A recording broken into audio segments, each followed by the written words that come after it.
Bienvenidos a la novena conferencia de las jornadas del ciclo de conferencias de la Cátedra Moses Mendelssohn de la Universidad de Buenos Aires, la Facultad de Filosofía y Letras.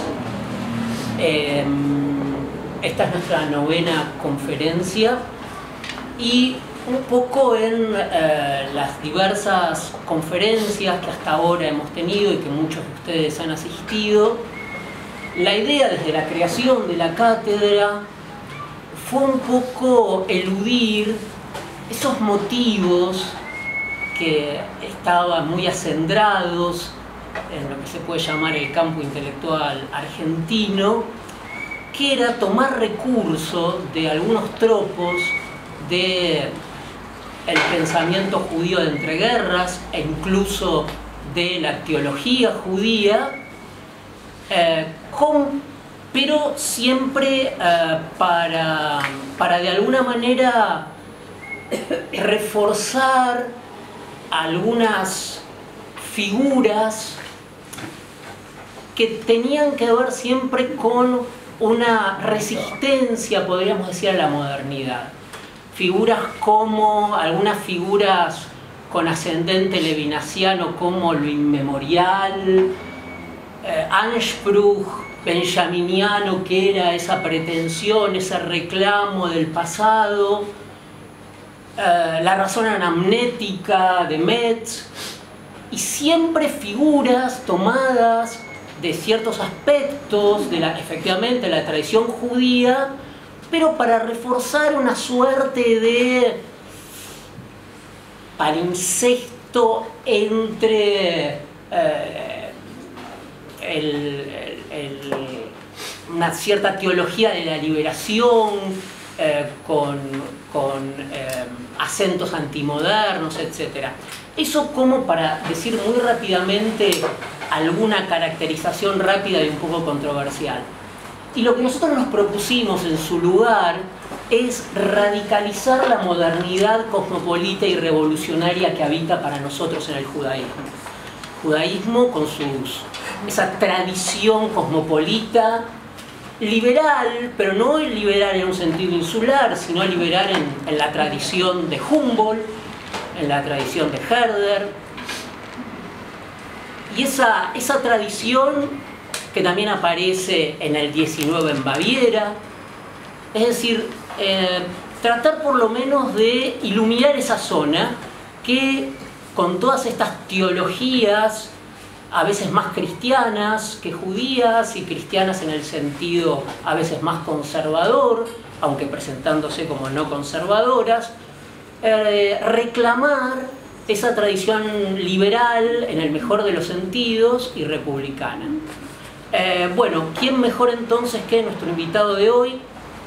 Tenemos el honor de recibir, realmente el honor de recibir en nuestra cátedra al licenciado José Luis Villacañas. Voy a hacer rápidamente simplemente a modo de presentación, es vastísimo por supuesto, pero simplemente me cambio los anteojos. Catedrático de Filosofía de la Universidad Complutense Madrid, director del departamento,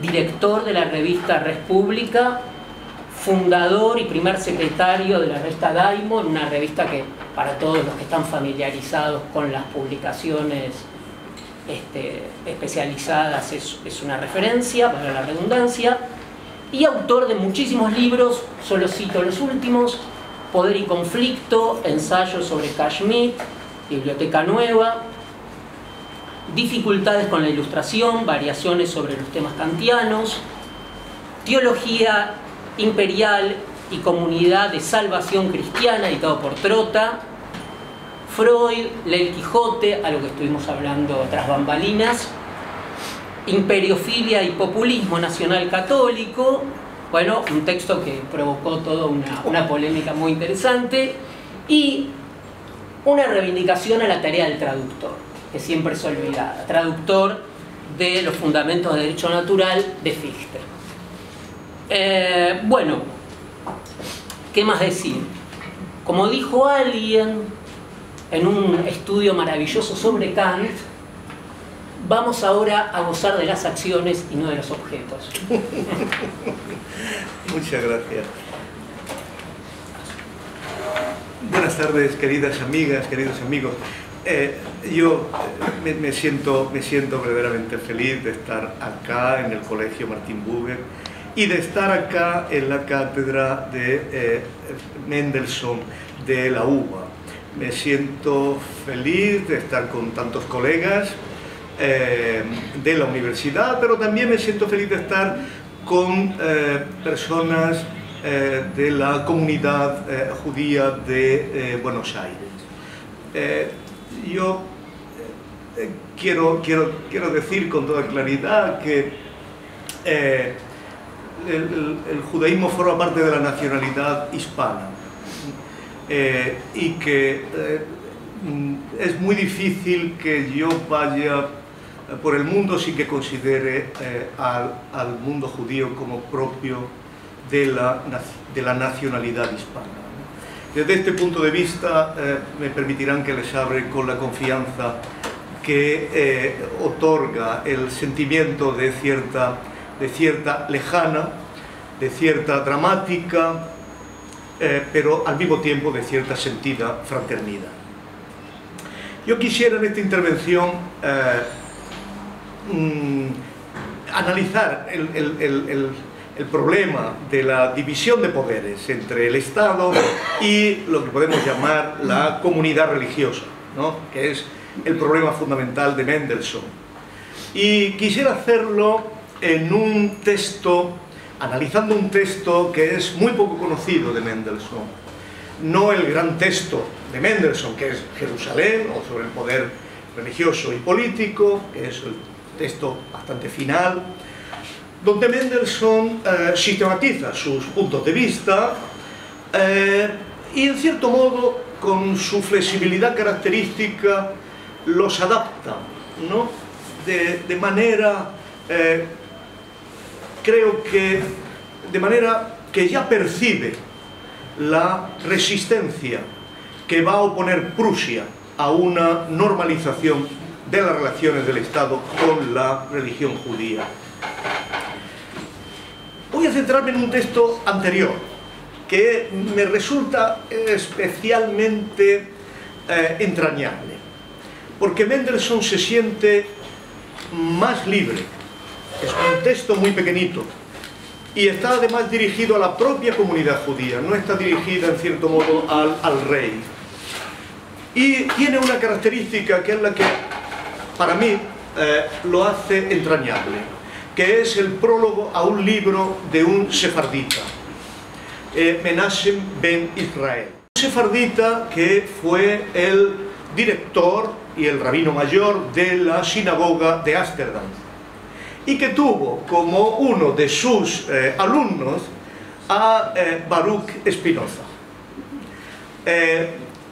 Este pequeño libro, que es Vindicatio Judaearum, la vindicación del judaísmo, o que tiene en algunos otros momentos se ha traducido de Esperanza de Israel, aunque es un texto relativamente diferente, es el libro que Menachem ben Israel le propone a Cromwell, para que Cromwell, en plena época de la Revolución Gloriosa, permita la reincorporación de los judíos al reino de Inglaterra.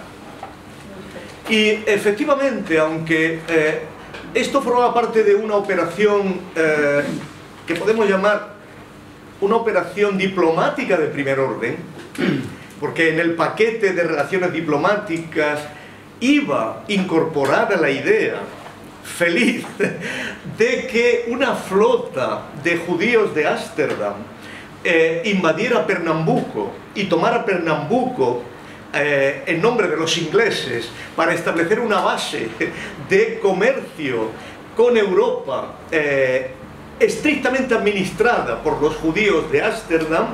El acuerdo no llegó a realizarse, pero sin embargo sí que permitió la instalación paulatina de elementos sefarditas en Londres, que con el tiempo alguno de ellos sería primer ministro de Su Majestad Británica, la emperatriz Victoria. Hablo de Disraeli. Y permitiría algo muy importante sin lo que el mundo contemporáneo no existiría, que uno de estos sefarditas que se establecieron en Londres acabara siendo un tal David Ricardo, que determinó el pensamiento de Karl Marx durante mucho tiempo. Esta conexión del mundo sefardita con el mundo askenazí es especialmente entrañable porque efectivamente no es solo una relación que pudiéramos llamar muerta, basada en los libros. Es una relación viva, porque evidentemente Moses Mendelssohn no sabía español.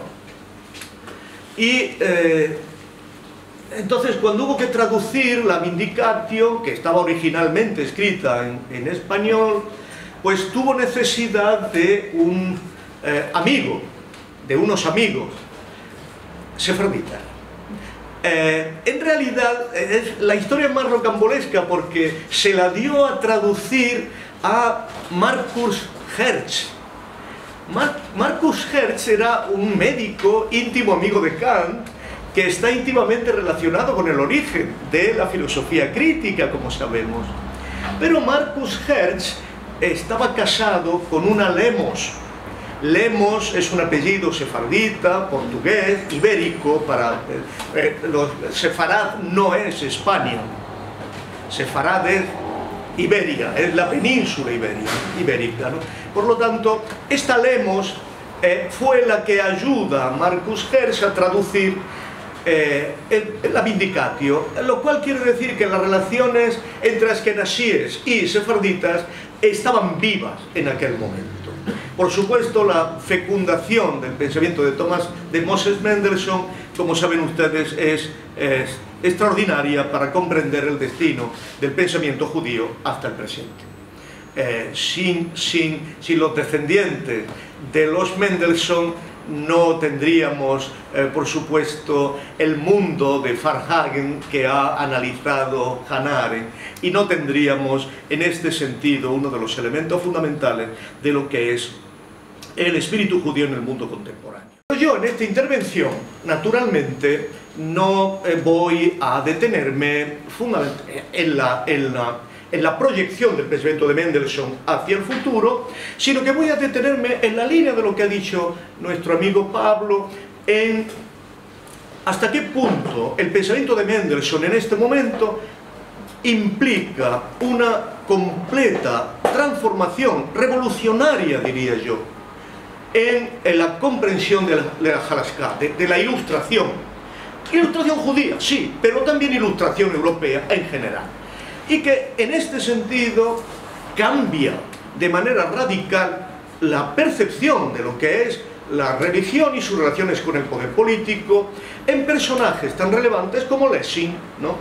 Que van a establecer lo más avanzado de la crítica radical del mundo cristiano, y van a generar por primera vez en la historia europea el lugar donde la posibilidad de ser ateo, pueda ser reconocida.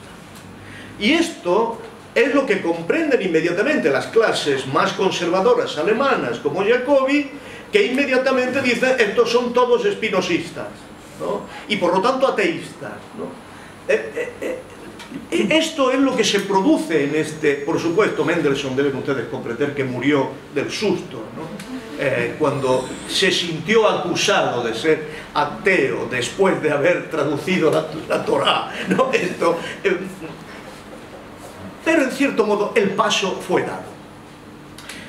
Ahora yo quisiera mostrar en este texto pequeñito, menor, libre, quisiera mostrar la opción específica de Mendelssohn porque es muy importante para identificar que Mendelssohn ni quería la asimilación, ni quería la discriminación.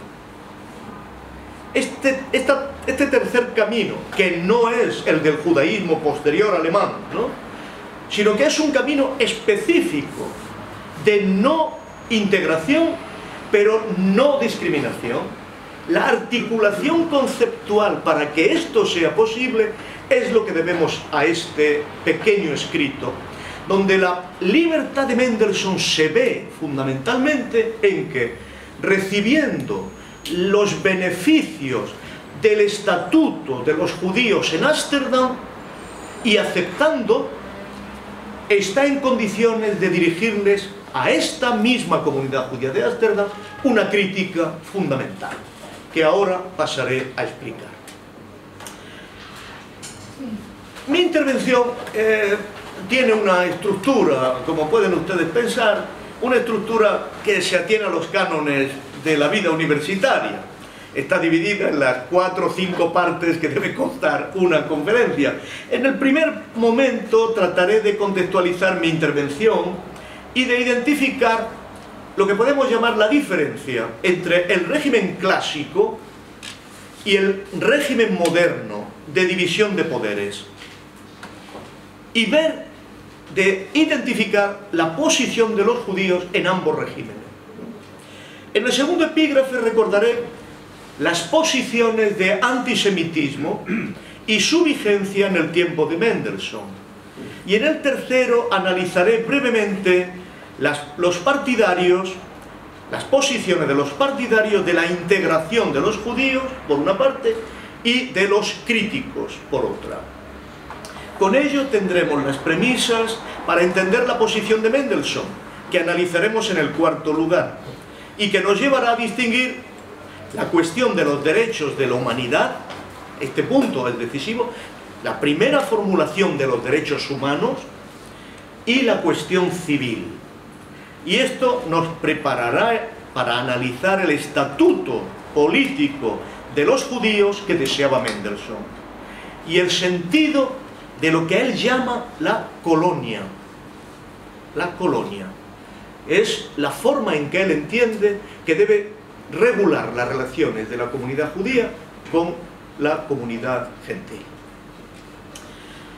El contexto, por tanto, problema del régimen de división de poderes.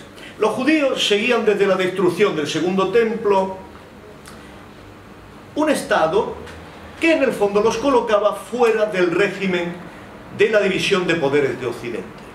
No, estaban fuera de todo régimen de poderes. Los primeros en impugnar la evolución del imperio romano, que estaba basado fundamentalmente en algo que repugna a todo judío, que es la deificación de un ser humano, ¿no?, la deificación del emperador.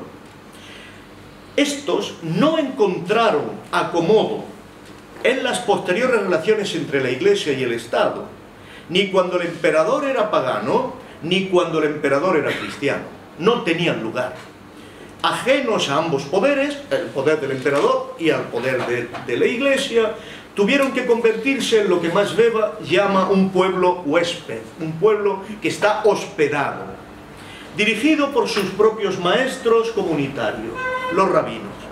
Con la proliferación de las comunidades religiosas, propia de la modernidad reformada, estamos hablando ya de la modernidad reformada, cuando se elimina la jurisdicción eclesiástica centralizada de la Iglesia Católica, apoyada por la autoridad civil, era lógico, y hablamos de la modernidad, era lógico que las relaciones entre religión y política se plantearan de otra manera.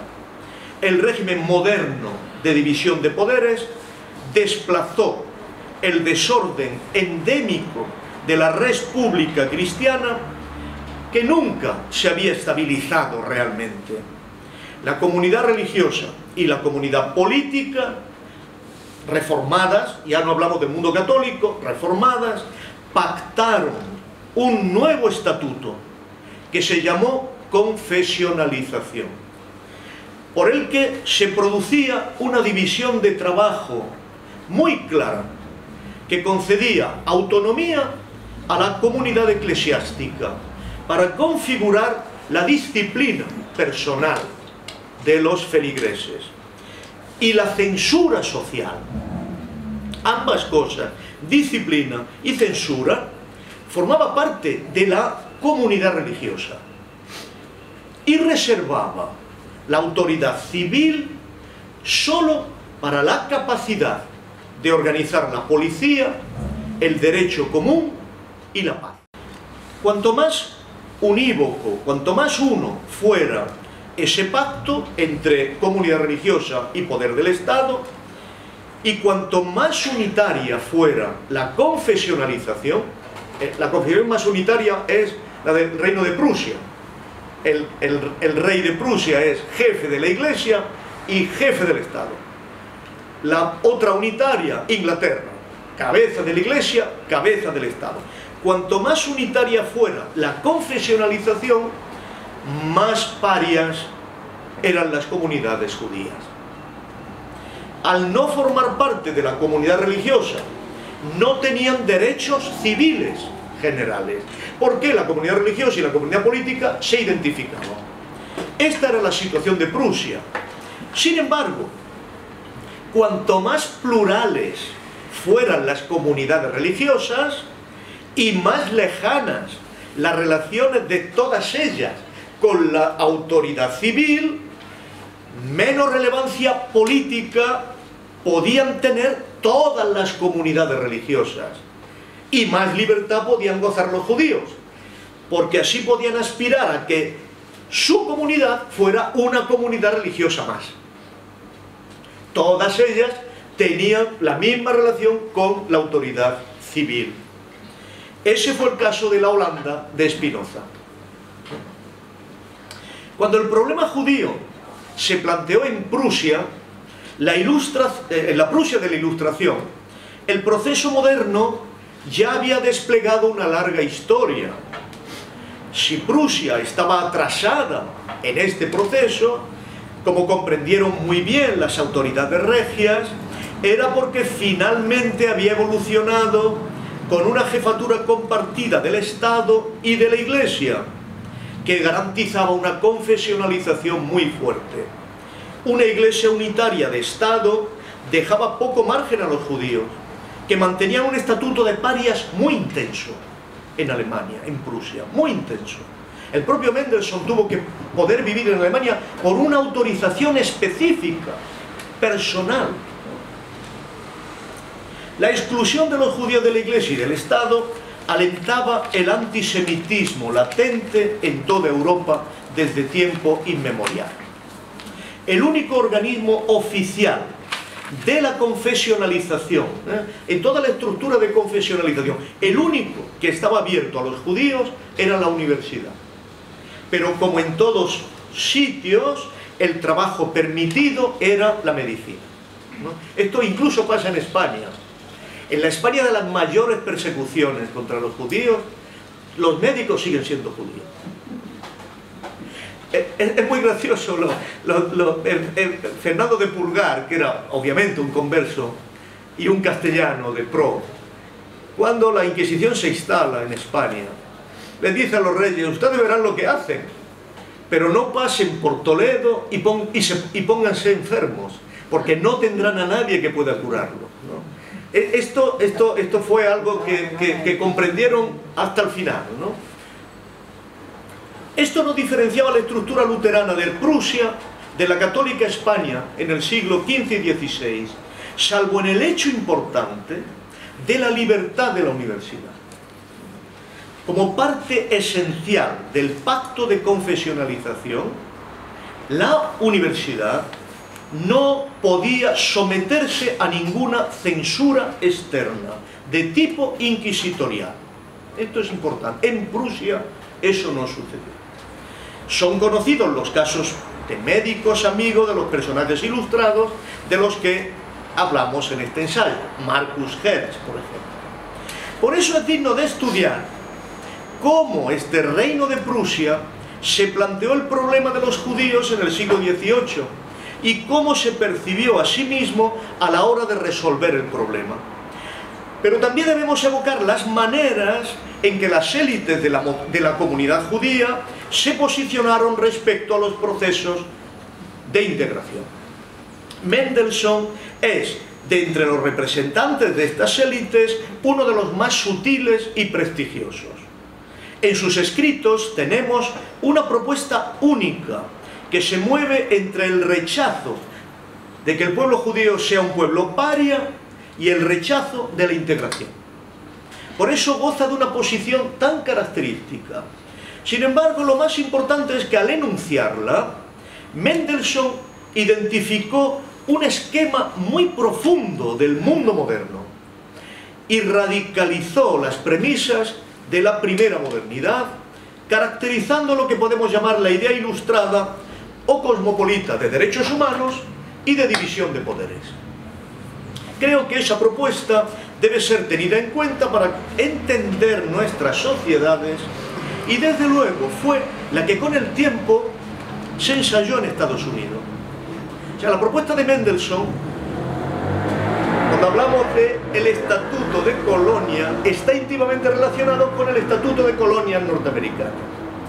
Y Mendelssohn está pensando en las colonias de los puritanos como modelo de lo que puede pasar con las colonias de los judíos. Esta posibilidad de generalización es lo que me interesa extraer de un escrito muy poco estudiado por los historiadores en general, por los españoles naturalmente no se conoce. Se trata de un prólogo a la traducción del Tratado de Menachem Ben Israel, que ya he dicho, Vindicatio Judea. Esto es muy relevante porque nos permite identificar las premisas incluso más avanzadas de las tesis que posteriormente expuso en su Jerusalén o acerca del poder religioso y político. No, del poder religioso y judaísmo. 2. Luchar contra el antisemitismo. Cuando se iniciaba el último tercio del siglo XVIII, los interesados en promover los ideales ilustrados, algo en lo que la misma monarquía prusiana estaba muy interesada, comprendieron que deberían luchar contra el antisemitismo tradicional como parte de las representaciones fanáticas y de los prejuicios antimodernos, perturbadores, que lastraban las posibilidades evolutivas de Prusia. En 1777, por ejemplo, Moses Mendelssohn, el más importante de los pensadores judíos ilustrados, tuvo que publicar un folleto, fijaos, titulado Das jüdische Gebet Alenu, ¿no? La oración judía Alenu. Alenu es supongo que será una oración, no sé hasta qué punto es actual. Bien. Una explicación de la oración del Año Nuevo, ¿no? La oración del Año Nuevo. Si resultó necesario escribir este folleto, fue porque circulaba la leyenda de que una parte de esta oración iba expresamente dirigida contra los cristianos, al incluir la palabra borik, igual a vano, que para los talmudistas tenía el mismo valor que Jesús, ¿no? Jesús, vano, ¿no? Los judíos decían borik, pero en realidad pensaban en Jesús. Y de este modo negaban su divinidad y su estatuto de Mesías. Mendelssohn deseaba mostrar que los judíos no mantenían una hostilidad contra el cristianismo, porque esta oración y esta palabra eran ciertamente precristianas y se podrían registrar en el tiempo de Isaías. Además, para Maimónides, que la usa, sabemos que se utilizaba también en las sociedades islámicas, donde no tenía sentido incluirla para ser hostil con los cristianos. Como se puede suponer, Mendelssohn conocía muy bien el repertorio de leyendas antisemitas. La suma de todas ellas, la suma de todas las leyendas antisemitas, todas, las había resumido un franciscano español, que se llamaba Alonso de Espina, en un libro que circuló en manuscrito en el origen fallido de la Inquisición, en la época de Enrique IV, y que volvía a circular en el origen de la Inquisición no fallida de Isabel y Fernando. Se llamaba Fortalitium Fidei, la fortaleza de la fe. A mitad del siglo XV, esto es una historia fascinante que no les puedo contar ahora, pero el éxito europeo del libro fue rotundo. cuando se imprimió. Este libro lo ha estudiado muy bien Netanyahu, el padre, y ha demostrado que es un centón de procedencias infinitas, un plagio universal de miles de cosas. Todas estas leyendas seguían en vigor en el tiempo de Mendelssohn. Lo sabemos porque él la relata de forma muy expresa en su prólogo a la traducción del viejo escrito de Menachem ben Israel. Sorprende mucho que en 1782 los judíos ilustrados prusianos recurrieran a este libro de Menachem ben Israel, un alegato que el gran director de la sinagoga de los portugueses de Ámsterdam presentó al Lord Protector Cromwell para que permitiera el reasentamiento de judíos en suelo inglés. Sin embargo, aunque sorprenda este desplazamiento de un oscuro sefardita hasta el centro mismo de la modernidad ilustrada europea, se daban poderosas razones a favor de este uso de un viejo texto ibérico. En realidad, quienes se vieron implicados en este movimiento constituyen el núcleo mismo del movimiento de emancipación judeo-alemán. La lucha por lo que se entendía como la emancipación de los judíos, que tenía como aspiración fundamental lograr que dejaran de ser un pueblo paria, tenía aliados gentiles como el propio Lessing. Poco antes del prólogo a la traducción de Mendelssohn, un hombre de pensamiento cercano y bien intencionado, un funcionario prusiano llamado Christian Wilhelm Dohm, había publicado en el año 1871 un famoso texto, über die bürgerliche Verfestigung der Juden, sobre la mejora burguesa civil de los judíos. El libro determinó un debate que debería llegar hasta la cuestión judía de Marx. Así que estamos en un momento germinal, aunque, como sucede en todo lo que tiene que ver con el problema judío, no era sino una repetición de problemas antiguos. En realidad, tanto el prefacio de Mendelssohn como el texto de Menachem ben Israel debían aparecer como un apéndice independiente al libro de Dohm. Dohm publica Cómo mejorar el destino civil de los judíos y Mendelssohn traduce el texto de Menachem y su prólogo. Sin embargo, resulta claro que las posiciones de Mendelssohn iban más allá de las propias de Dohm. Y esto es lo que se vio cuando el filósofo tuvo que editar de forma inmediata a Jerusalén su importante y definitiva obra. 3. Integración y sus críticos. Las posiciones de Dohm eran elementales. Los judíos debían recibir derechos civiles porque el Estado ilustrado era neutral en asuntos de religión, algo que, como sabemos, era más un deseo que una realidad.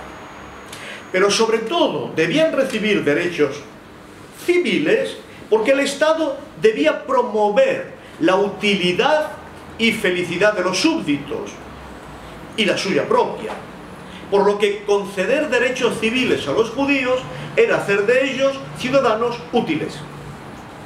En tercer lugar, las inclinaciones hacia la degradación de los judíos que recordaban los antisemitas se derivaban justo de su carencia de derechos civiles. Por lo demás, al dejarlos en su estatuto de pueblo paria, se les entregaba a manos de la sofistería, dice Dohm, la sofistería de los rabinos, y se les hacía víctima de las trivialidades ceremoniales.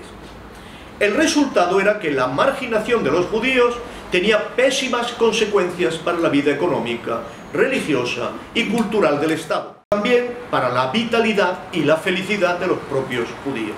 Así que la tesis de Dohm se puede resumir de esta manera.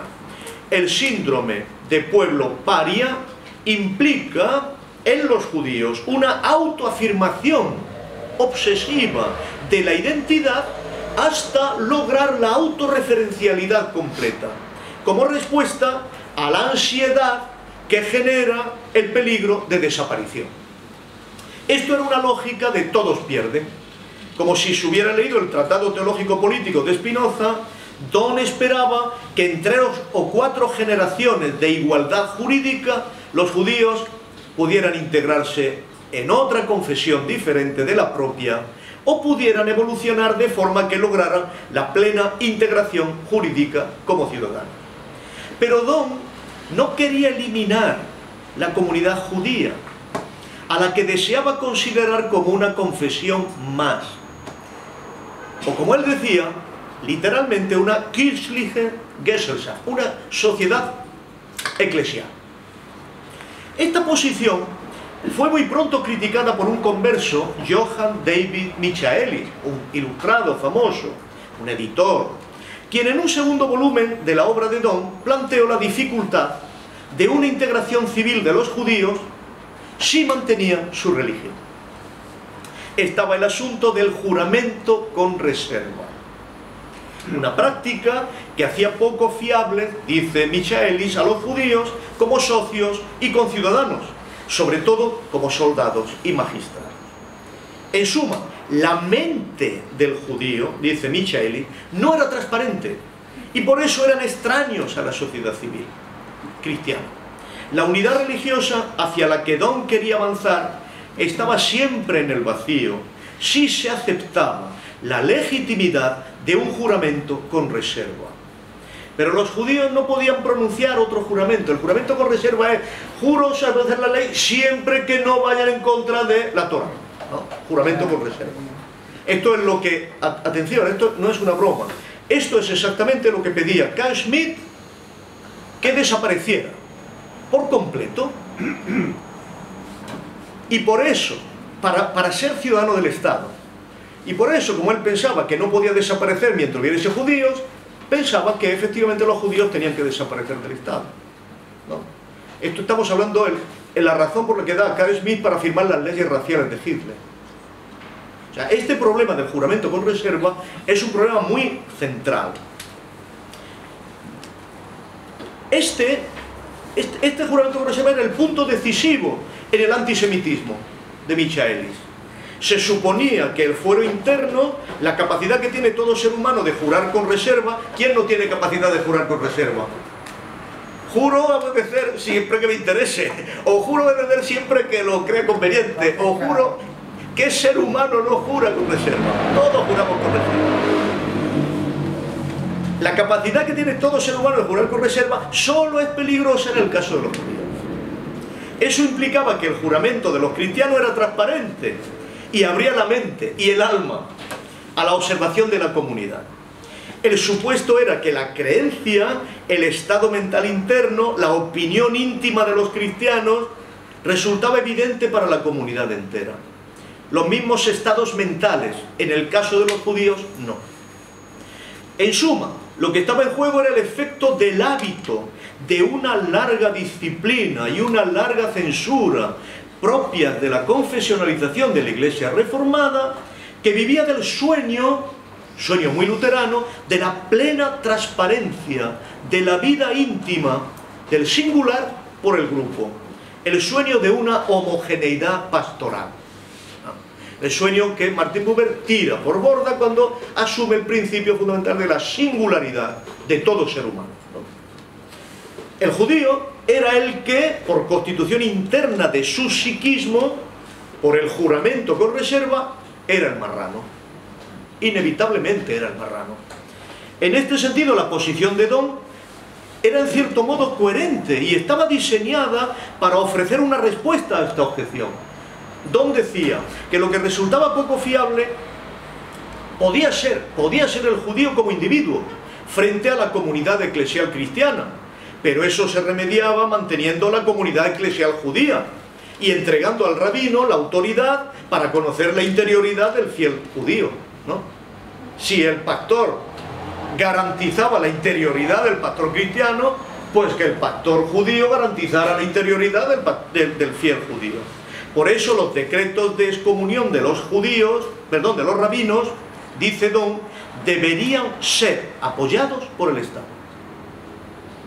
Cuando el rabino establece una excomunión, el Estado debería apoyarlo, porque el rabino está diciendo cómo es la mente, cómo es el alma de este fiel, ¿no? El punto de Don reside en que la comunidad eclesial cristiana reconozca a la comunidad eclesial judía como su igual y que ambas sean reconocidas por el Estado como garantía del control del fuero interno de sus componentes. En suma, se trataba de extender el pacto de confesionalización al judaísmo y a su poder pastoral. Pero esto ya era el modelo holandés, el judaísmo como una religión reconocida más por el Estado. De este modo, las dos iglesias tendrían el derecho de forzar a sus miembros a aceptar creencias y podrían juzgar sobre ellas. Este derecho concedía, y este es el punto, poderes inquisitoriales a las sociedades eclesiásticas, tanto cristianas como judías. La posición de Mendelssohn es que esta tesis no resuelve nada, porque concede la necesidad de la institución inquisitorial, la clave de todo antisemitismo. Esto ya es ceder a la clave de todo antisemitismo. Y además, porque es inútil. Ahora sería la comunidad judía completa, con sus rabinos, los que podrían ser acusados de marranismo y por lo tanto de poco fiable. Cuando emerge la necesidad de la Inquisición, y esta es la lección española, no se detiene ante el singular. La cuestión civil, libertad. Lo que estaba en juego era el estatuto mismo de la sociedad eclesial, esto es, el derecho y el poder de la comunidad religiosa. Este era el problema básico. La comunidad religiosa luterano-prusiana, que era en el fondo una religión de Estado, había recibido por parte del Estado, el encargo de controlar la conciencia de sus miembros y hacerla fiable al propio Estado. Ese era el espíritu de la confesionalización. Mendelssohn comprendió de forma muy aguda que lo que se estaba jugando era el poder de la comunidad de responder por la conciencia del singular. A pesar de su simpatía con el escrito de Dohm, no dejó de criticarlo, porque le pareció que esta posición era anti-ilustrada. Por supuesto que deseaba que los judíos llegaran a ser ciudadanos, y simpatizaba con lo que suponía que era una apología de los judíos. Sin embargo, en su prólogo al escrito de Menachem Ben Israel, hizo de este asunto de la comunidad religiosa el punto central de su exposición. Al releerlo nos damos cuenta de que no hay un azar en la presentación de un libro que hablaba de Ámsterdam. Se trataba de comparar el sentido de las cosas tal y como se daba en Ámsterdam, dominado por una confesionalización calvinista plural, respecto de la confesionalización luterana prusiana. Al hacerlo, Mendelssohn activó poderosas fuerzas de racionalización moral, que, quiero recordar, al decir de Weber, la racionalización moral es la fuerza consustancial del judaísmo. Por supuesto, no se trataba de la tolerancia como la disposición luterana a tener paciencia por parte del poderoso respecto al diferente. Se trataba de algo muy diferente, de un derecho a ser diferente. Un derecho que se extendía, dice Mendelssohn, incluso a los naturalistas. Los naturalistas era la forma en que Reimarus llamaba a los ateos. También los ateos tienen derecho a la diferencia, a ser diferentes. Aquí estaba afectado uno de los Rechte der Menschheit, uno de los derechos de la humanidad, que solo ahora comenzaban a ser conocidos en su integridad, y que un monarca maravillosamente digno, dice, parecía querer preparar para un pleno despliegue. Fijaos la sutileza, ¿no? Un monarca que quiera estar bien dispuesto con el presente no puede sino prepararlos para un completo despliegue. Todo el escrito está sostenido por este esquema de los derechos de la humanidad, de los derechos humanos. Y si traduce a Menachem Ben Israel es porque está en la línea de esa defensa. Y no solo él. Mendelssohn recuerda las consecuencias de su escrito a lo largo del siglo XVIII. Se defiende así una tradición empeñada en la batalla contra, lo cito en alemán, alle Spuren der Barbarei in der Geschichte, contra todas las huellas de la barbarie en la historia. Igualmente, una batalla igualmente larga.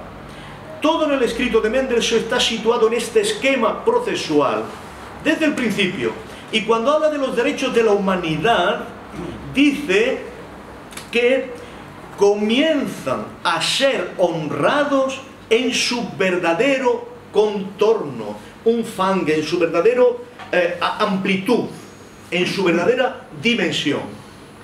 Por supuesto que no desea que los judíos sean excluidos del seno del Estado, y le parece un avance que la presión se ejerza para hacer de ellos ciudadanos útiles, pero no para hacer de ellos cristianos. Esta diferencia es fundamental. Desde el punto de vista de la utilidad, su argumento era muy fácil de sostener. Todo consistía, dice, en que el antisemitismo nos ata las manos y luego nos acusa de que no las utilizamos. Así que era preciso transformar no la comunidad religiosa, sino la comunidad política, la ley del Estado. Mendelssohn no ignora que esta queda atravesada por disposiciones antisemitas básicas, que son tanto más terribles cuanto más legales y formales. Lo más sustantivo del texto de Mendelssohn deriva de la teoría de los derechos, esto es muy importante, de los derechos imperfectos y perfectos. Esta diferencia. Una teoría que en el fondo procedía de un ilustrado anterior, Thomasius. Los derechos humanos, este punto, son imperfectos siempre. Son imperfectos siempre significa que no pueden tener una traducción legal definitiva.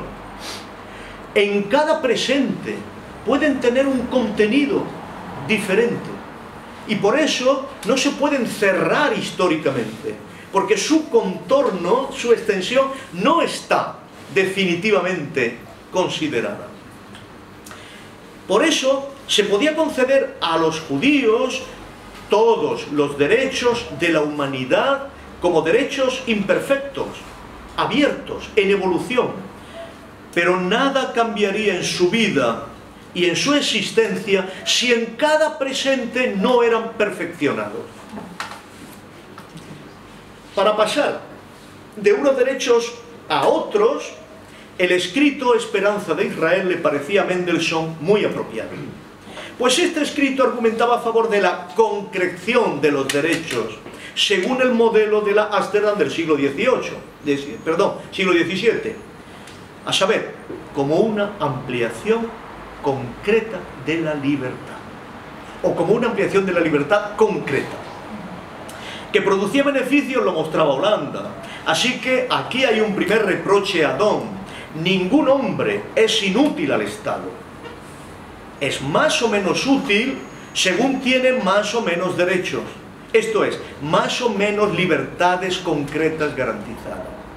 Pero alrededor de este asunto se generaba una reflexión antropológica muy interesante. Decir que los hombres en general no son útiles, para Mendelssohn, constituía una expresión que es indigno, dice, que es indigna.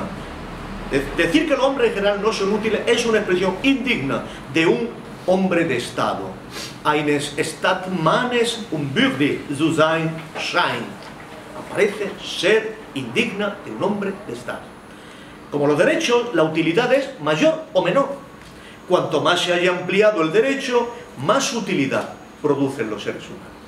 Humanidad y utilidad son inseparables, y un gobierno sabio no puede prescindir de nadie. Esto es así por la propia dimensión natural de las cosas. Tanto el ser humano como la utilidad son realidades expansivas por naturaleza. La libertad es el motor de ese campo expansivo. Por tanto, si los seres humanos son acusados de inútiles, eso no se debe a la ley natural, sino a las constituciones y a sus regentes, a la carencia de libertad. Respondiendo a un escrito que acusaba a los judíos de no producir nada, Mendelssohn esboza un argumento de gran calado. Sin duda el escrito deseaba concluir que se debía permitir a los judíos la propiedad de la tierra, cosa que no tenían, la posesión de talleres, cosa que no tenían, a fin de que efectivamente produjeran. Sin embargo, Mendelssohn acusaba de falsas premisas al argumento porque usaba un concepto, esto es muy importante, usaba un concepto de hervorbringen, de producir, completamente limitado. Usaba la posición oficial. Su noción de hervorbringen era un concepto muy limitado. Producir no es un mero machen. Machen es hacer con las manos, un artesano. No es un mero machen, sino un tun. Lo que implica una gama mucho más amplia de actividades, como dice Mendelssohn, promover, ocasionar, facilitar, aclarar, simplificar, educar, iluminar, todo lo que causa utilidad y satisfacción a los seres humanos concretos. Justo porque el tun siempre es productivo, se debe dar libertad porque esta es la única que describe el campo de la fe. También el sabio produce. Rousseau fue un veleidoso al decir que un pastelero parisino produce más que un académico. Por supuesto, la Holanda de Manasseh Ben Israel era un vivo ejemplo del carácter productivo del comerciante, del carácter productivo del sabio, que eran considerados un Wohltäter der Stadt, des menschlichen Geschlecht überhaupt. Era un benefactor del Estado y del género humano en general. Respecto de este asunto, resultaba claro el papel del Estado: favorecer la libertad, eliminar die Monopolien, vor und Ausschließungsrechte, monopolio y los derechos de exclusión, los derechos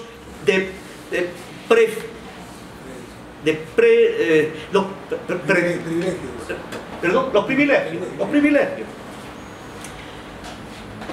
Y así otorgar al pequeño comerciante los mismos derechos y libertades que al grande, y fomentar die Konkurrenz, capaz de mantener der Preis der Dinge in Gleichgewicht, el precio de las cosas en equilibrio, en justicia. Como vemos, el antisemitismo es denunciado como un escudo de la sociedad privilegiada. Pero en un giro dirigido contra Don, Mendelssohn afirma que esta ilimitada libertad e igualdad de derechos hacía de alguien un Einwohner, un huésped, alguien que vive con alguien, no un Bürger, no un ciudadano. Por eso hay un cuarto punto, que es el punto de Colonia. En efecto, Mendelssohn no reclama el estatuto de ciudadanos para los judíos, sencillamente reclamaba la perfección de los derechos naturales, los que llevan a libertad e igualdad respecto del tun, del producir. Por eso ha reivindicado el estatuto de los judíos de Holanda.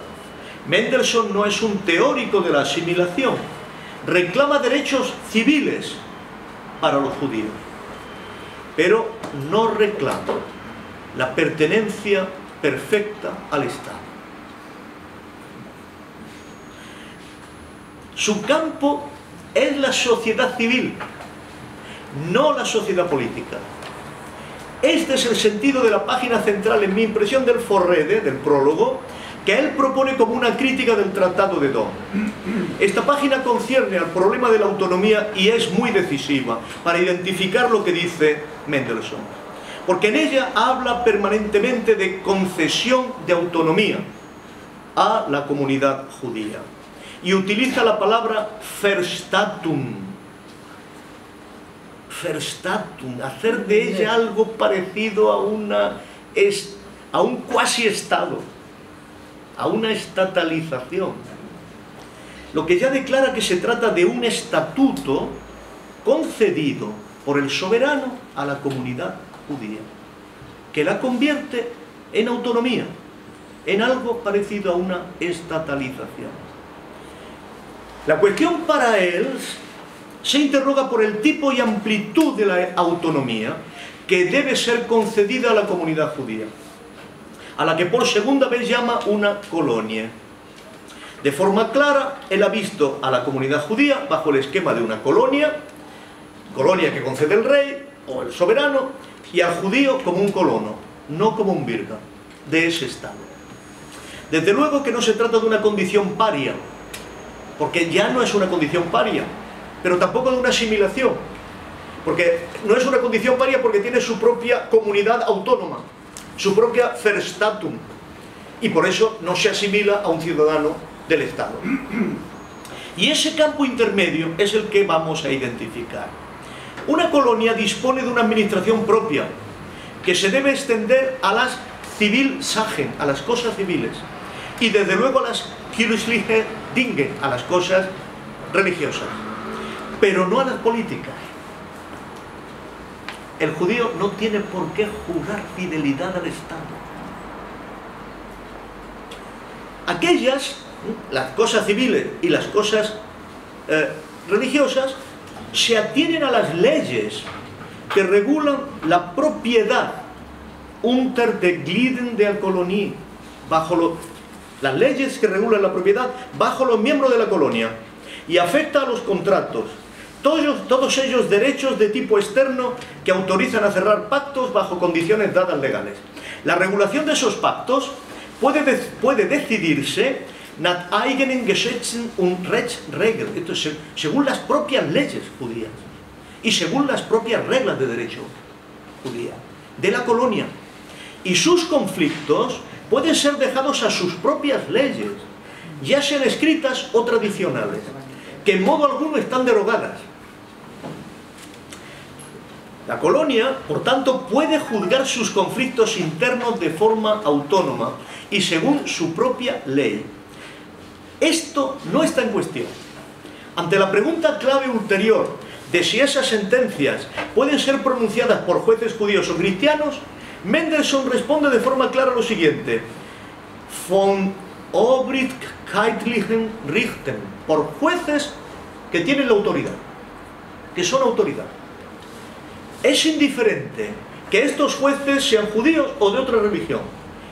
Basta que sean magistrados que con plena conciencia conozcan el derecho judío, según el cual deben pronunciar su sentencia.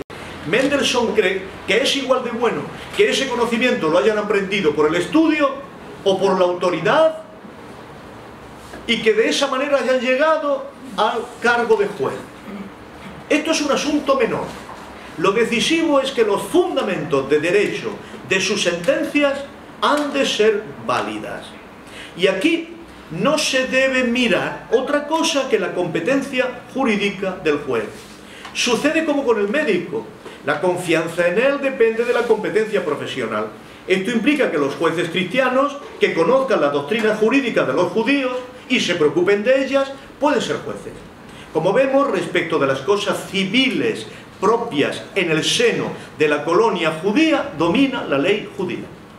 Por lo tanto, la colonia tiene autoridades judiciales, propias o no, o reconocidas como propias, es lo de menos. En todo caso, deben juzgar según su ley propia. Ella rige los contratos de la productividad, del tum, de la propiedad, de la economía, los externos a los que se aplica su propia ley. Se pide un estatuto no de paria, sino de autonomía, de colonia, como la que podían tener los magistrados del Mayflower respecto a la autoridad inglesa. Comunidad eclesial. Pero ¿qué pasa con las cuestiones religiosas? ¿Cómo se organiza la comunidad eclesial? Ante todo debemos tener en cuenta algo decisivo. En el epígrafe anterior hemos dado cuenta del estatuto de colonia que tiene la comunidad judía. Este es el suelo sobre el que se debe ordenar la comunidad religiosa. De forma muy precisa, la pregunta dice: pero ¿cómo? ¿Cómo se comporta la colonia en asuntos religiosos, en las cosas de la religión? Queda perfectamente claro que aquí se trata de organizar las cosas religiosas desde el estatuto de la colonia. Y todo lo que hay que decidir es si la comunidad eclesial de una colonia judía se debe regir por los mismos esquemas que se rige la comunidad eclesial de un Estado. El punto concierne tanto al Maj como al Gebal de esa colonia, al poder como a la violencia de esa colonia, y no solo respecto a la doctrina, sino a la vida, y su preocupación por la pureza y la unidad de ambas. La cuestión es cómo debe la dimensión eclesial de la colonia tratar a los díscolos, a los equivocados, a los desviados, a los heterodoxos, y cómo puede juzgar quiénes son estos. En los asuntos eclesiales entrarían solo las cuestiones de ortodoxia, dice Mendelssohn, no la censura de costumbres o actuaciones que se dejan a la ley de la colonia y a la ley, en la medida en que se salga de la colonia, del Estado. Aquí no se trata de entrada de estudiar el caso particular de la comunidad judía, sino de analizar los derechos de colonia, de todas las colonias, esto es, de todas las comunidades religiosas. Solo luego se podrá analizar el caso específico de la colonia judía.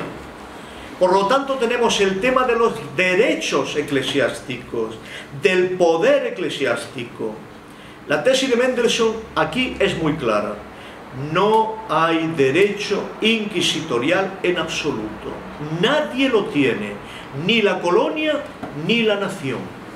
Sobre doctrinas, opiniones, creencias, no hay ni derecho ni poder de coacción. Este es el punto de escándalo.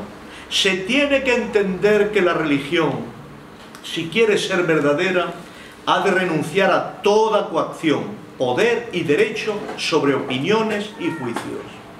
Y desde luego carece de derecho sobre bienes terrenales, propiedades, disfrute u ocupación. Solo tiene un poder: persuadir por razones y hacer feliz con esas convicciones. La religión verdadera, como en el posterior Walter Benjamin, solo usa medios limpios. No tiene brazos y manos con los que apresar, o dedos con los que señalar. Solo Geist und Herz, espíritu y corazón. El ámbito de las opiniones, por tanto, no puede ser regulado por el derecho, ni del Estado, ni de la comunidad eclesial. Con ello, Mendelssohn va más allá de la estrategia de la confesionalización. No se tiene derecho a la disciplina confesional. No hay forma significativa para Mendelssohn de vincular estos dos conceptos, Rex und Meinung. No hay juicio sintético en el que se puedan vincular. El derecho habilita una disposición a actuar, una capacidad de hacer. Por tanto, permite uso de fuerzas, disfrute de cosas, libera actividades, en tanto no contradicen la sabia legitimidad o validez. Nada de esa legitimidad queda alterada o depende de mis opiniones sobre las verdades eternas. Estas no determinan la validez del modo de adquirir, gastar, disfrutar, cambiar, contratar, actuar o producir. Una fina y moderna aspiración a la separación de esferas de acción se abre paso aquí. Economía y religión no pueden condicionarse. Entre derecho y opinión, dice Mendelssohn, casi en la terminología de Kant. Kant dijo de Jerusalén, un libro irrefutable. Esto es importante tenerlo en cuenta.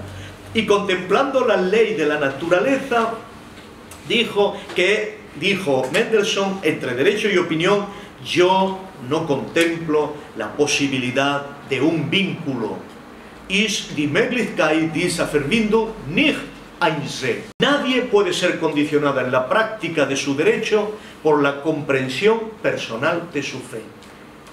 Pero lo que no está fundado en la naturaleza no puede ser generado por el Estado, ni por los contratos.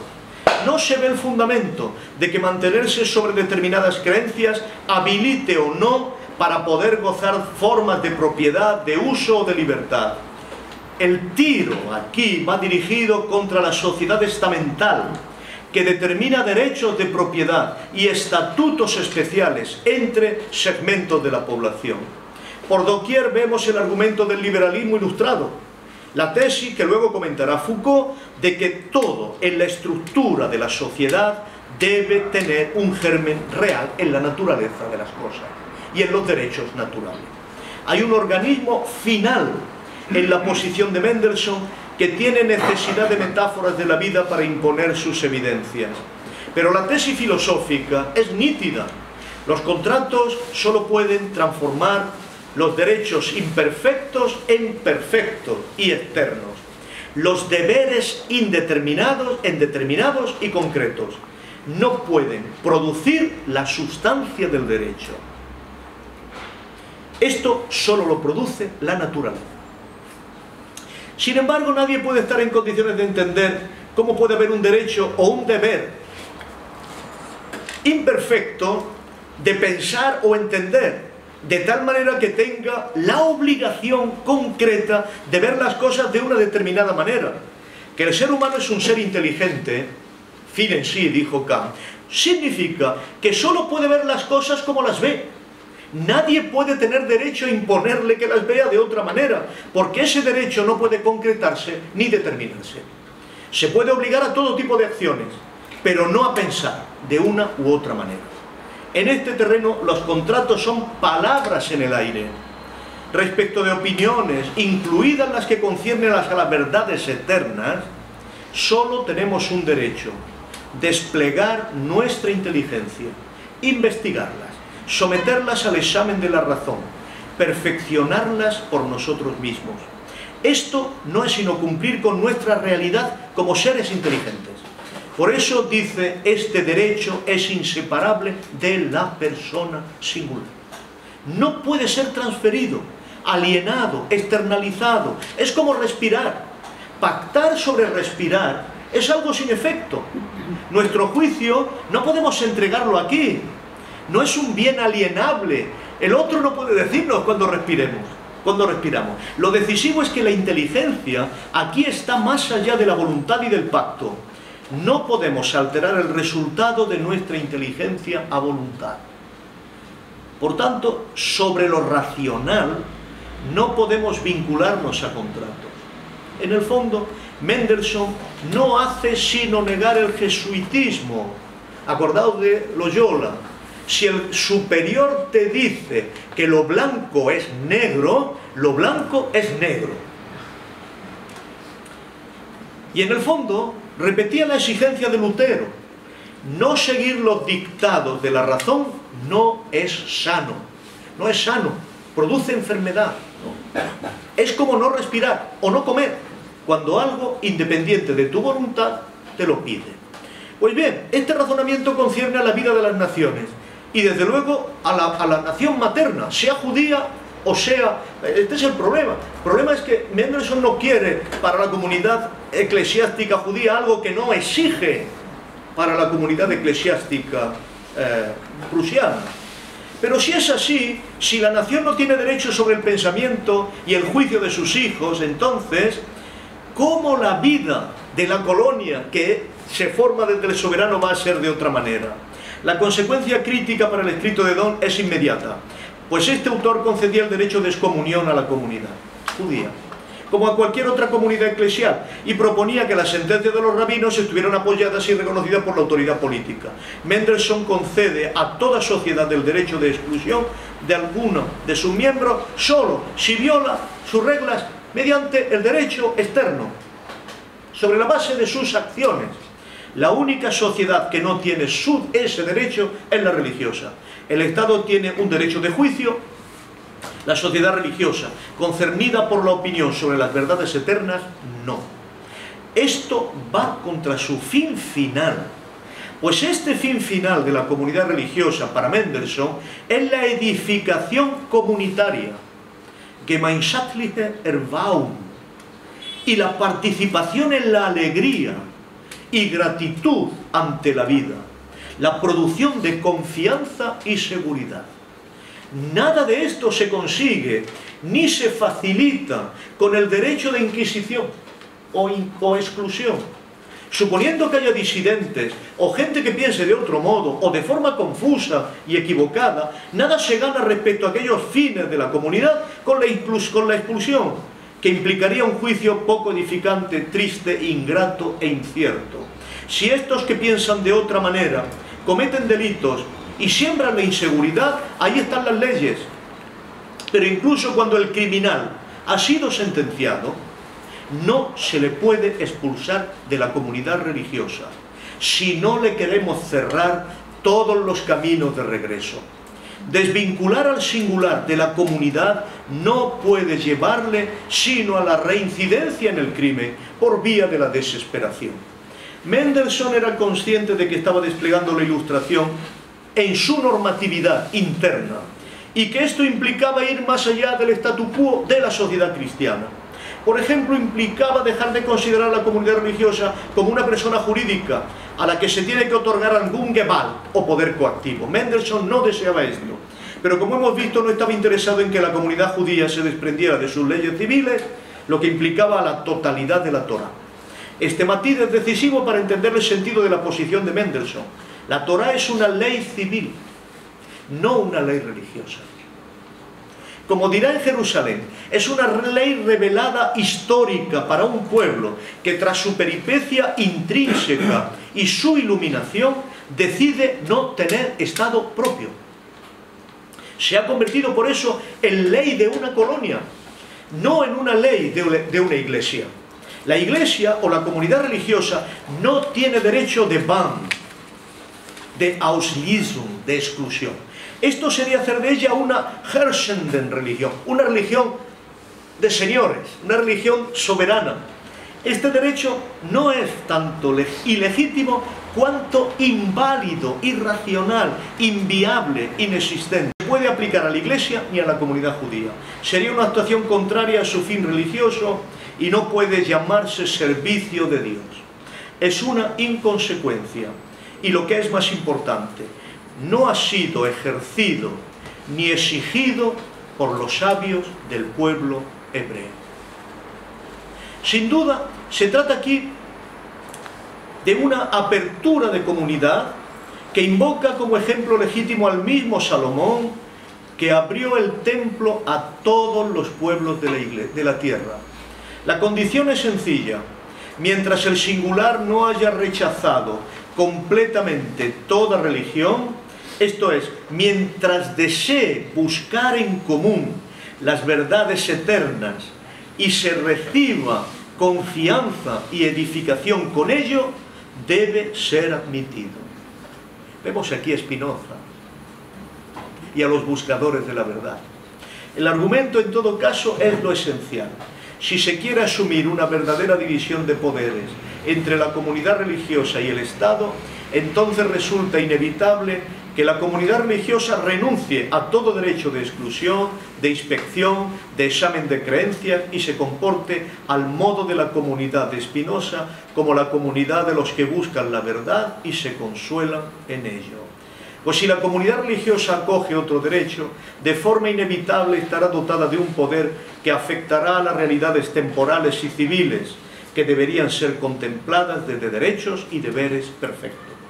Con la exclusión, sin embargo, estos derechos se verían conculcados sin garantías, como si no fueran perfectos, y harían retroceder al expulsado a la situación de homo sacer, de hombre natural, solo con derechos imperfectos, sin declarar. En contra de lo que supone Don, no es creíble que un excomulgado deje de sentir los efectos civiles y políticos de la exclusión. Su posición social o económica se verá afectada y la comunidad no podrá impedir los efectos y los abusos que se derivarán de ello. Sin embargo, no se hará desde un juicio garantizado por sus derechos perfectos, pues solo cada uno puede perfeccionar su pensamiento o no puede hacerlo esto por ley. Por lo demás, nadie puede impedir que allí donde haya poder se busque expandirlo. Final.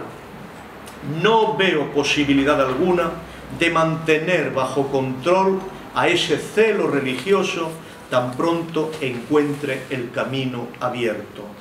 cuando Mendelssohn se lamenta de las tragedias seculares que ha producido este esquema de trabajo, sabemos que habla de la Inquisición. Gracias.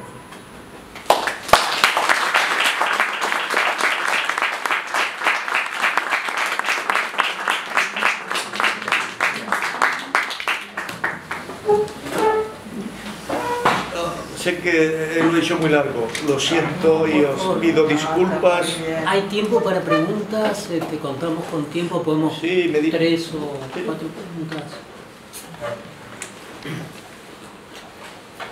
José Luis, gracias por la comunicación brillante como siempre.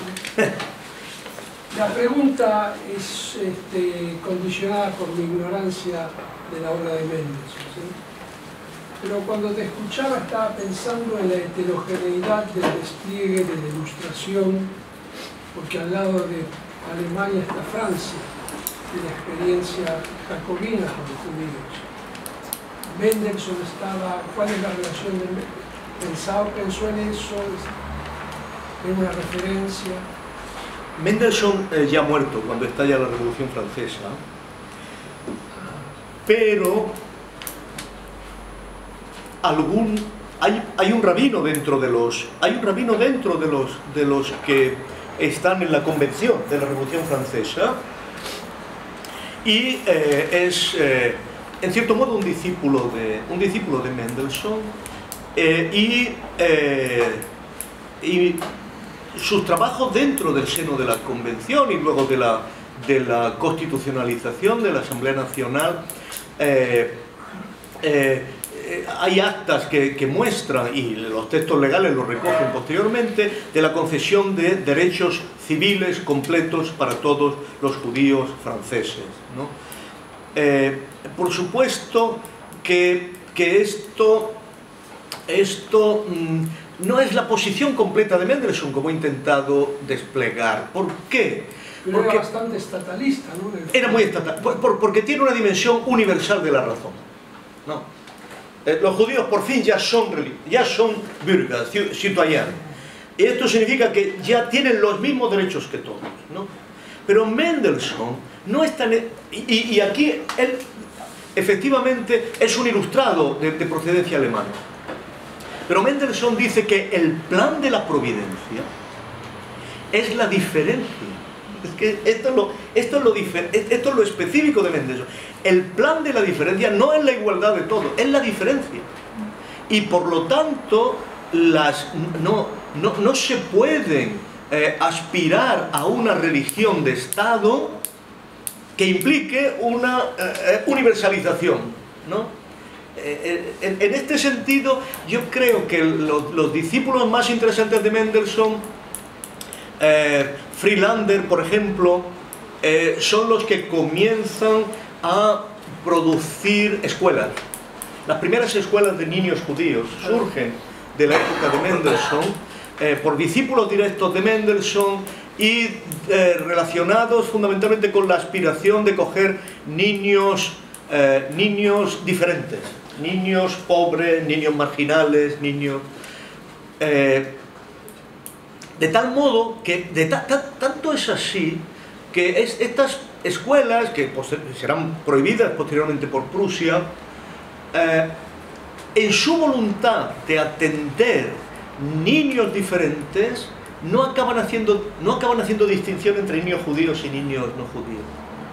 Pensaba también, cuando tú hablabas, perdón, en la crítica o en el disenso en este punto con Dom respecto al Jerem, a la excomunión en Uriel da Costa. Claro.